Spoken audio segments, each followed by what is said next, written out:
अब तक भारत की पहचान विदेशों से हथियार खरीदने वाले देश की रही है, पर हमारे वैज्ञानिकों की वजह से अब हम वेपन्स का डेवलपमेंट और प्रोडक्शन दोनों कर रहे हैं। भारत और वियतनाम के बीच $700 मिलियन की ब्रह्मोस मिसाइल डील ने दोनों देशों के रणनीतिक संबंधों को नई ऊंचाई पर पहुंचा दिया है। ये डील वियतनाम की सेना और नौसेना के लिए ब्रह्मोस सुपरसोनिक मिसाइल सिस्टम की आपूर्ति के साथ साथ उसकी रक्षा ढांचे को भी मजबूत करेगी।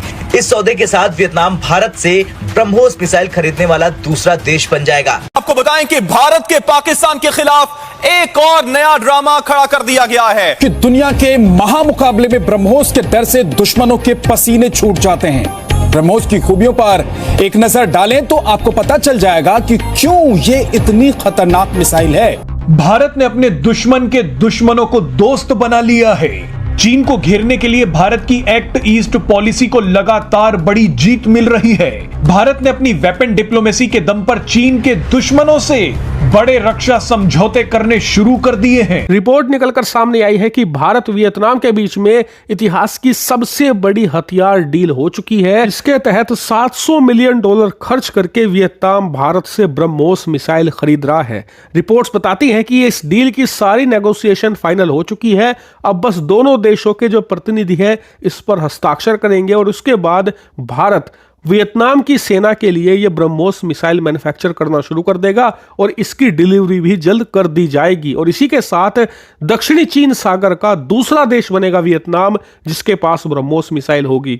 दोस्तों, भारत बहुत तेजी से अपने रास्ते बनाता जा रहा है, नए नए रास्ते।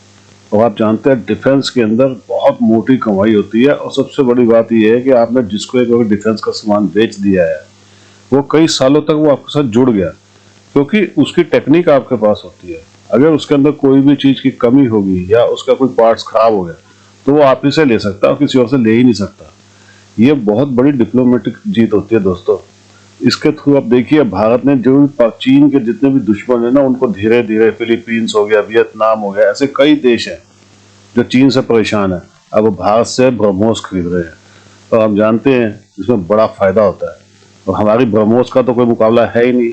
चीन की तो फटती है और पाकिस्तान तो वैसे कांपता है नाम सुन के।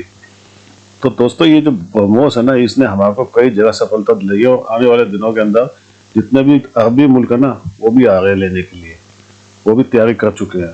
कमेंट्स कीजिएगा, वीडियो को लाइक और चैनल को सब्सक्राइब जरूर कीजिएगा दोस्तों। Thank you very much. ये आता है आखिर में, ये क्वेश्चन आ जाता है कि पाकिस्तान के पास इस तरह की चीज़ों के लिए क्या ऑप्शन है, हम क्या करेंगे।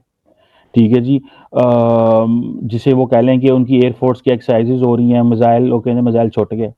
ऐसे तो मिसाइल नहीं छूटता ना भाई। वो देखें, वो इतनी बड़ी सुपरसोनिक क्रूज मिसाइल है, वो फिलीपाइंस को बेच रहे हैं, वो और दुनिया के ममालिक को बेच रहे हैं। तो ऐसे तो नहीं छूट जाता मिसाइल के जी वो मिसाइल हमसे निकल गया।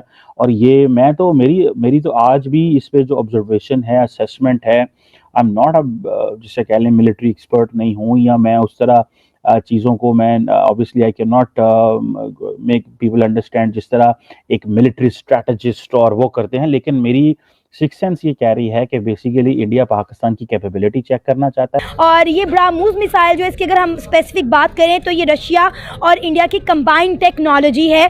और इस ब्रह्मोस मिसाइल के हवाले से लोग जो है वो बहुत ज़्यादा इंटरेस्टेड है। सऊदी अरेबिया में जब इंडिया ने अपना डिफेंस शो किया तो वहाँ सऊदी अरेबिया ने भी इंडिया से ब्रह्मोस मिसाइल की डिमांड की थी। तो ये बड़ा एक कह लें कि बड़ा ज़बरदस्त किस्म का मिसाइल है। और अब जिस तरह आपने बताया कि इंडिया इसको डिफरेंट कंट्रीज़ को जो है वो दे रहा है, तो हम देख रहे हैं कि गुजरते वक्त के साथ साथ इंडिया अपने डिफेंस सेक्टर पे बहुत ज़्यादा काम कर रहा है। इंडिया जो है ना सिर्फ अपने मुल्क में जो है मुख्तलिफ चीज़ें बना रहा है, बल्कि डिफेंस की बहुत सारी चीज़ें इंडिया के अपने मुल्क के अंदर खुद बना रहा है। और बहुत सारी चीज़ें रशिया के ताउन से बनाई जा रही हैं। और ब्रह्मोस मिसाइल की तो मैं कहती हूँ बात ही ना करें, ये वही मिसाइल है जो हम खा चुके हुए हैं। तो ऑलरेडी हम देख रहे हैं कि इंडिया अपने डिफेंस सेक्टर में वक्त के साथ साथ बहुत जो है डेवलपमेंट कर रहा है। देखिए, वियतनाम का कहीं ना कहीं इंडिया से ज़्यादा झगड़ा चाइना के साथ चल रहा है। लेकिन एक साइड पे अजीज डोल जाते हैं, वहाँ तिजारत की बात भी करके आते हैं, और दूसरी साइड पर वो इजीली वो कह रहे हैं कि हम आपको भाई $700 मिलियन में ये प्रोवाइड कर रहे हैं। फिलिपीन का भी बॉर्डर चाइना को लगता है। आप क्या समझते हैं कि इंडियन अवाम और इंडियन हुकूमत के क्या जेहन में चल रहा है? चाइना के साथ तिजारत भी, और जो उनके बॉर्डर के ऊपर मुल्क है उनको डिफेंस सिस्टम में भी मजबूत करता जा रहा है इंडिया। देखिए, इंडिया की ना एक पॉलिसी है, नेबरहुड फर्स्ट पॉलिसी। इंडिया इस पॉलिसी के मद्देनजर जो है वो अपनी पॉलिसीज को बनाता बनाता है और आगे लेकर चलता है। पिछले दिनों आपको याद होगा रशिया के अंदर एक ब्रिक्स मीटिंग थी जहां इंडिया और चाइना ने मिलकर ये डिसाइड किया था कि अगर हमें ग्लोबल पीस कायम करना है तो हमें आपस में पीस कायम करना पड़ेगा। नो डाउट हम देख रहे हैं कि लद्दाख के मसले के बावजूद भी दोनों मुल्कों के दरमियान बहुत बड़ी तादाद में ट्रेड होती है, तो दोनों ने सोचा अगर हम इस ट्रेड को ओपनली करके खुल के एक दूसरे के साथ हाथ मिला रहे तो इसमें कबाहत क्या है। तो नो डाउट इंडिया कहीं ना कहीं डिफेंस के हवाले से भी दूसरे ममालिक को स्ट्रॉन्ग कर रहा है, अपग्रेड कर रहा है। और तजारत तो आपको पता ही है इंडिया हर मुल्क के साथ कर रहा है, इस्लामी ममालिक उसमें सरे फहरिस्त है। आप क्या समझती हैं कि अगर चाइना इंडिया पर हमला करता है तो नताइज क्या भुगतने पड़ेंगे चाइना को? देखें, चाइना इतनी बड़ी बेवकूफ़ी कभी नहीं करेगा। इंडिया ना इस वक्त चाइना का बाप है, तो मेरा नहीं ख्याल कि चाइना इस तरह से कोई बड़ी बेवकूफ़ी करेगा कि इंडिया पर हमला करे। देखें, अपना टेक्नोलॉजी की जंग रही है, अब ये असलों की हथियारों की जंग नहीं रही, क्योंकि ये न्यूक्लियर वॉर्स होंगी और आपको पता है कि ये जो न्यूक्लियर वॉर होगी ये किसी एक छोटे खित्ते को नुकसान नहीं पहुँचाएगी, इसके जो है नताइज पूरी दुनिया को भुगतने पड़ेंगे।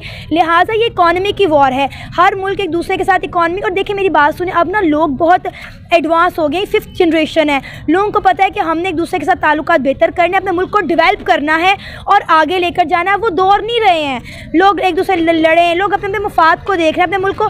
हर बंदे को यह है कि हमने अपना मुल्क चलाना है, हमने अपनी आवाम को आगे लेकर जाना है, साइंस में, IT में, टेक्नोलॉजी में, डिफेंस में। तो वो सब लोग मिलजुल के काम करें। हम भी बेवकूफ़ हैं जो पूरी दुनिया से आइसोलेट होकर बैठे हुए हैं। आप नहीं समझती कि एक साइड पर आज से कुछ दिन पहले अमेरिका ने हम पर पाबंदियां लगाई मिसाइल साज कंपनी पर, और आज इंडिया से ये खबर आ रही है कि वो अपना मिसाइल वियतनाम को देने जा रहा है। डिफरेंट क्या समझती दोनों कंट्रीज़ की पॉलिसी का? क्या इस तरह का मामला है कि जो इतना ज़्यादा इंडिया डेवलप होता जा रहा है और पाकिस्तान जिनके लिए हमने जंग लड़ी थी वही हमको पाबंदियों की बात यह है कि अमेरिका वो मुल्क है जिसको इंडिया ने भी शट अप कॉल दी थी और बोला था एब्सोल्युटली नॉट। जब रशिया और यूक्रेन की वॉर चल रही थी, अमेरिका ने इंडिया को मना किया था कि आपने रशिया से खाम तेल नहीं लेना।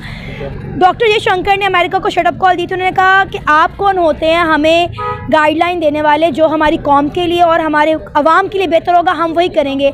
इंडिया की वो एक शट अप कॉल आज भी अमेरिका को याद है। अमेरिका इंडिया को आंखें दिखाने से डरता है, क्योंकि ना तो वो अमेरिका का सर खरीद गुलाम है और ना ही वो अमेरिका से कर्जे लेकर पलता है। बात यह है कि हम हैं कर्ज़ों पे पलने वाली कौम, हम डंडे भी खाते हैं, पैसे भी लेते हैं और उनके कहे पे चलते हैं। तो बात यह है कि अमेरिका के खुद इंडिया के साथ अब ताल्लुकात देख लें, ठीक है, अमेरिका के इंडिया के साथ कितने बेहतरीन ताल्लुकात है। हमें गधा बनाया हुआ है, हमें बेवकूफ़ बनाया हुआ है, लेकिन हमारे सियासतदानों को ये बात समझ ही नहीं आ रही। रिपोर्ट निकलकर सामने आई है कि भारत वियतनाम के बीच में इतिहास की सबसे बड़ी हथियार डील हो चुकी है। इसके तहत $700 मिलियन खर्च करके वियतनाम भारत से ब्रह्मोस मिसाइल खरीद रहा है। रिपोर्ट्स बताती हैं कि इस डील की सारी नेगोशिएशन फाइनल हो चुकी है। अब बस दोनों देशों के जो प्रतिनिधि है इस पर हस्ताक्षर करेंगे और उसके बाद भारत वियतनाम की सेना के लिए यह ब्रह्मोस मिसाइल मैन्युफैक्चर करना शुरू कर देगा और इसकी डिलीवरी भी जल्द कर दी जाएगी। और इसी के साथ दक्षिणी चीन सागर का दूसरा देश बनेगा वियतनाम, जिसके पास ब्रह्मोस मिसाइल होगी।